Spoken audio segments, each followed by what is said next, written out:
মই একদম খোলাখুলিকৈ কোৱা মানুহ, আপোনালোকে জানে মই নিজে আন্দোলন কৰি অহা মানুহ। 6 জনগোষ্ঠীৰ লিডাৰ যিবিলাক আছে, সেই লিডাৰবিলাকে যিদিনাৰ পৰা হিমন্ত বিশ্ব শৰ্মা আৰু পীযুষ হাজৰিকাৰ পৰা পইচা লোৱা বন্ধ কৰিব, আন্দোলন কৰিবলৈ পইচা লোৱা, মই চবৰ কথা কোৱা নাই দেই, একাংশ লিডাৰ আন্দোলন দিল্লীত কৰিবলৈ গ'লেও আকৌ চৰকাৰৰ পৰা পইচা লৈ যায়। তেতিয়াহ'লে জনজাতিকৰণ পাব নেকি? যদি জনজাতিকৰণ পাব লাগে তেতিয়াহ'লে সমগ্ৰ 6 জাতিৰ জনজাতিকৰণ বিচৰা 6 জনগোষ্ঠীৰ লিডাৰসকলে সকলো ৰাইজক ৰাজপথলৈ উলিয়াই আনিব লাগিব। ৰাজপথলৈ ওলাই আহি বিজেপি চৰকাৰক উচিত শিক্ষা দিব লাগিব। বিজেপি চৰকাৰক অচল কৰি দিব পাৰিব লাগিব। তেতিয়া কেৱল আৰু কেৱল তেতিয়া সেই 6 জনগোষ্ঠীৰ জনজাতিকৰণ সম্ভৱ।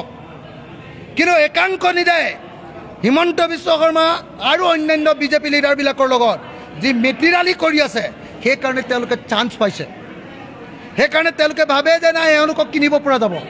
গতিকে মই ভাবোঁ যে 6 জনগোষ্ঠীৰ জনজাতিকৰণ যদি লাগে তেতিয়াহ'লে আমাৰ 6 জনগোষ্ঠীৰ যিসকল লিডাৰ আছে তাৰ কিছু সংখ্যক, চব নহয়, কিছু সংখ্যক লিডাৰ সম্পূৰ্ণৰূপে বিক্ৰী কৰিছে।